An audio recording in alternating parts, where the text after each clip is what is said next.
এই তোমাদেরও কি আমার মতো মনটা মাঝে মাঝে বিরিয়ানি বিরিয়ানি করে বলো তো একটুখানি?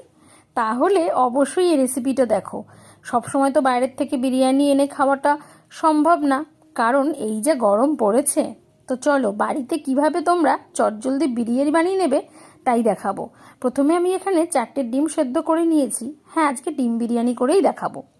তো চলো মশলাগুলো বলে দিই। প্রথমে নিয়েছিলাম সাজিরে, আর এদিকে নিয়েছি স্টার অনিস, দুটো বড় এলাচ আর ছোট এলাচ, দারচিনি আর লবঙ্গ, আর নিয়েছিলাম গোলমরিচ, আর নিয়েছি দুটো তেজপাতা, জায়ফল আর জয়িত্রী। মশলাগুলো না বেশ ঘরেই ছিল আমার, সেজন্য খুব একটা অসুবিধা হয়নি। সব কিছুকে একটি শুকনো কড়াইয়ের মধ্যে একটুখানি গরম করে নিয়েছি। গরম জাস্ট গরমই, মানে মানে কেন গন্ধ বেরোবে না, গন্ধ বেরোলে তো ভাজা মশলা হয়ে যাবে। তাই জন্য আমি এটাকে হালকা একটু গরম করে নিয়ে মিক্সিতে পেস্ট করে নেব। তোমরাও কিন্তু তাই করবে। সত্যি বলতে বিরিয়ানিটা কিন্তু দারুণ হয়েছিল। তো দেখে নাও কিভাবে আমি তৈরি করেছিলাম। পুরো রেসিপিটা কিন্তু তোমাদেরকে দেখতে হবে। এইভাবে কিন্তু তোমরাও বাড়িতে খুব তাড়াতাড়ি রেডি করতে পারো এরকম একটা বিরিয়ানি। আমি ডিম দিয়ে দেখাচ্ছি, তোমরা চাইলে মাংস দিয়েও করে নিতে পারো, প্রসেস সেমই থাকবে। এদিকে দেখো ভাতে জল বসিয়ে দিয়েছি, মানে চালটাও ধুয়ে রেখেছিলাম, আর এর মধ্যে দিয়ে দিয়েছিলাম একটুখানি সাদা তেল, একটুখানি নুন, আর হচ্ছে লেবু, আর দিয়েছিলাম এলাচ। গন্ধটা খুব ভালো হয় সেই কারণে।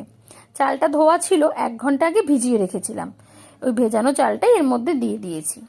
দেখো চালটা এদিকে হতে থাক, মানে ভাতটা রেডি হোক, আর ওদিকে দেখো ডিমটা ছাড়িয়ে আমি একটুখানি নুন, হলুদ আর একটুখানি কাশ্মীরি লঙ্কার গুঁড়ো মাখিয়ে নিয়েছিলাম। এতে করে কালারটা ভালো আসে। তোমরা চাইলে যদি সেদ্ধ করে দিতে চাও এমনি বিরিয়ানির মধ্যে সেটাও দিতে পারো, তবে আমি একটুখানি ভেজে নিয়েছি ওই হালকা।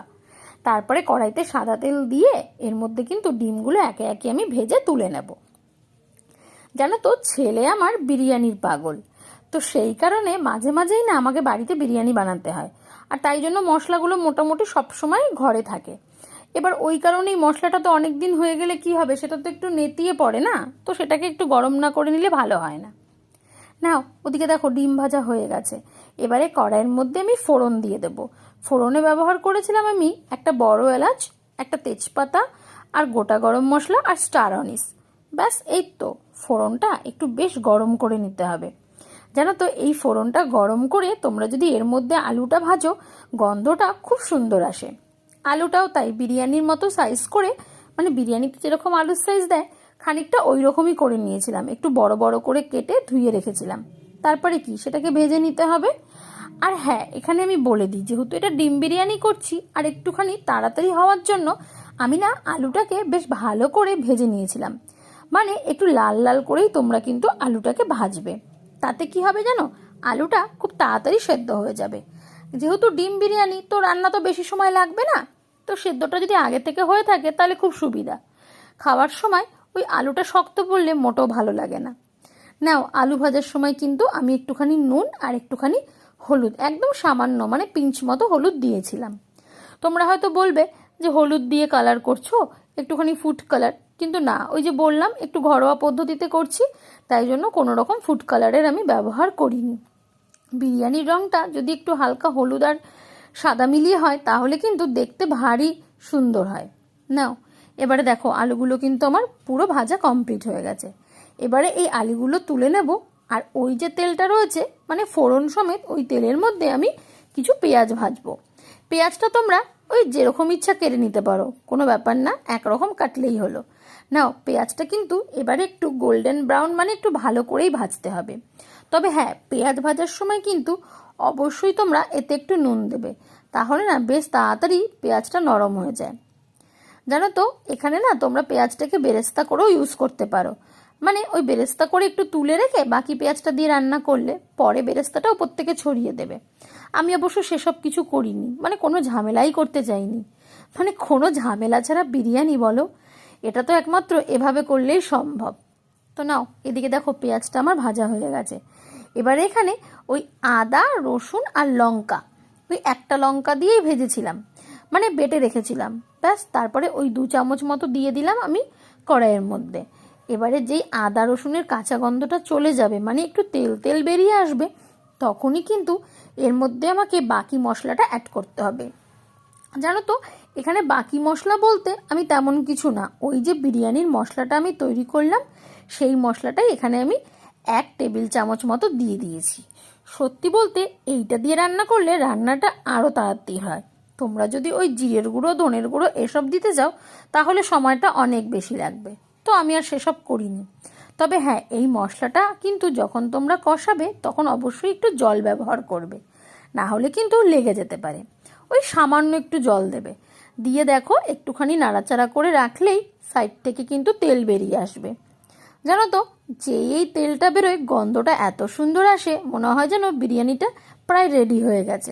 কিন্তু না, এখন তো পুরো স্টেপটাই বাকি রয়েছে।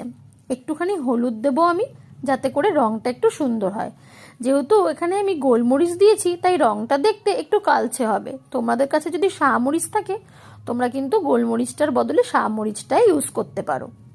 দেখো মশলা আমার কিন্তু কষানো রেডি।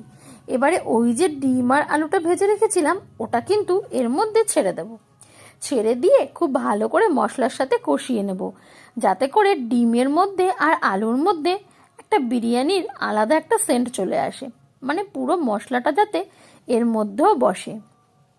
আর একটা কথা বলা হয়নি, যখন তোমরা আলু বা ডিমটাকে ভাজবে বা যা হোক ডিমটাকে যখন সেদ্ধ বসাবে তখন না একটু কাঁটা চামচ দিয়ে হোক বা ছুরি দিয়ে হোক একটু একটু করে কেটে কেটে দেবে, মানে জাস্ট ফুটো ফুটো করে দেবে, তাহলে না মশলাটা খুব ভালো ঢুকে যায় ওর মধ্যে, এর ফলে খুব সুবিধা হয়। এবারে দেখো এখানে আমি 100 গ্রামের মতো একটু দই নিয়েছিলাম, দইটাকে আমি মিক্সিতে ঘুরিয়ে নিয়েছি। এতে করে কি হয়, দইটা পুরো প্লেন হয়ে যায় আর সুবিধা হয়। তোমরা চাইলে একটু কম দইও নিতে পারো, আমার একটু গ্রেভির প্রয়োজন ছিল তাই জন্য আমি একটুখানি দইটা বেশি নিয়েছি। কারণ 4টে ডিম আর এই কটা আলুতে 100 গ্রাম দইয়ের প্রয়োজন হবে না হয়তো তোমাদের। যাই হোক, দেখো দইটা দিয়ে কিন্তু কন্টিনিউ আমাকে নাড়াতে হয়েছিল, না হলে দইটা ফেটে যেত। ব্যাস, আমাদের কিন্তু বিরিয়ানির যে মশলাটা, মানে এদিকে রান্নাটা কমপ্লিট। এবার উপর থেকে কি ভাতটা ছড়িয়ে নিতে হবে, ছড়িয়ে দিলেই তো মোটামুটি আমাদের রান্না শেষ। এবারে কি করেছিলাম জানো, সমস্ত ভাতটা এখানে ট্রান্সফার করে দিয়ে ওপর থেকে না আমি কি দিয়েছিলাম বলে দিই। মানে একদম দোকানের মতো ফ্লেভার আনার জন্য একটুখানি গোলাপ জল আর দিয়েছিলাম একটুখানি কেওড়া জল। এটা না খুব সামান্য পরিমাণ দিয়েছিলাম, মানে এই 1 ছিপির থেকেও কম। আর দিয়েছিলাম একটুখানি মিঠা আতর। তোমরা তো দোকানেই পেয়ে যাবে এগুলো, তো এগুলো কিন্তু একটুখানি ইউজ করলে গন্ধটা খুব সুন্দর হয়। তারপরে আর কি ওপর থেকে একটুখানি ধনেপাতা ছড়িয়েছিলাম যাতে করে দেখতে ভালো লাগে। একটুখানি সবুজ সবুজ ধনেপাতা ওপর থেকে ছড়িয়ে দিয়ে তারপরে ঢাকা দিয়ে দেব। এটা কিন্তু একটুখানি তোমাদেরকে দমে বসাতে হবে, না হলে কিন্তু মশলার ফ্লেভারটা ভালো আসবে না ভাতে, আর ওই যে গোলাপ জল কেওড়া জল দিয়েছি তারও ফ্লেভারটা কিন্তু ঠিকঠাক মতো আসবে না। ব্যাস, ঢাকা চাপা দিয়ে একটা তাওয়া বসিয়েছিলাম, মানে গ্যাসের উপরে প্রথমে একটি তাওয়া বসিয়ে তার উপরে কিন্তু আমি কড়াইটা বসিয়ে দিয়েছি। এতে করে ওই ডবল বয়লার প্রসেস যেটা বলে খানিকটা ওই রকমভাবেই কিন্তু আমি বিরিয়ানিটা দম দিয়েছিলাম। নাও, এভাবে 15 থেকে 20 মিনিট রাখার পরই ঢাকনা তুলে দিয়ে নাড়িয়ে চাড়িয়ে পরিবেশন করতে পারো আজকের এই ডিম বিরিয়ানি। তো চলো, আমার এই রেসিপিটা তোমাদের কেমন লাগলো আমাকে কিন্তু অবশ্যই কমেন্ট করে জানাবে। আর সামনে কিন্তু আরও ভালো ভালো রেসিপি দেখার জন্য আমার চ্যানেলটিকে তোমাকে সাবস্ক্রাইব করতে হবে। আর যারা ফেসবুক থেকে দেখছো তারা বলবো অবশ্যই কিন্তু একটু ফলো করে দিও। আর কমেন্ট করতে কিন্তু ভুলো না। জানো তো, রাইসটা ভীষণ ঝরঝরে হয়েছিল, খেতে তো একদম এ ক্লাস হয়েছিল। তো নাও, নতুন আবার কোনো একটা রেসিপি নিয়ে তোমাদের সাথে দেখা হবে অন্য আরেক দিন।